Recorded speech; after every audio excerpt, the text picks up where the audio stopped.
question we were talking about, right? And that is, why was this issue kind of ignored? And I think one thing that the ProPublica article really kind of shines a light on, and it's something that you and I have talked about on the show before, Paul, is that security is seen as a cost center, while new features and products is seen as a profit center. And there is nowhere where this is more prevalent, I think, than Azure. And the Azure is actually called out in the article as, quote, the Wild West in terms of this issue, right? And so, again, going back 5, 6, 7 years, the article talks about how Microsoft was really kind of in this catch-up mode with AWS at the time, right?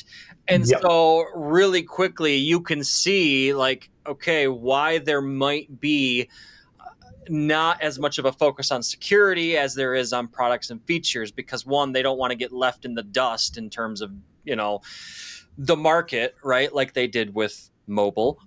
You know, they don't want to miss that bus, right? But you can see how this creates a bad situation, right? And so the other thing along these lines, coming back to the why question, why was this not addressed?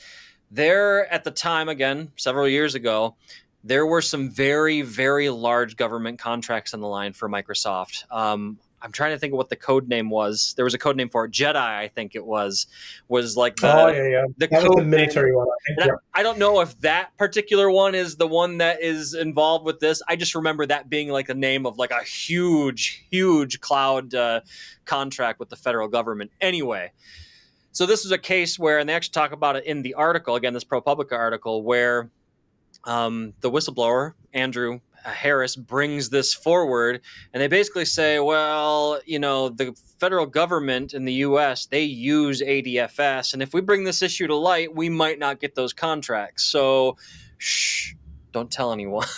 And basically, that's what it comes down to.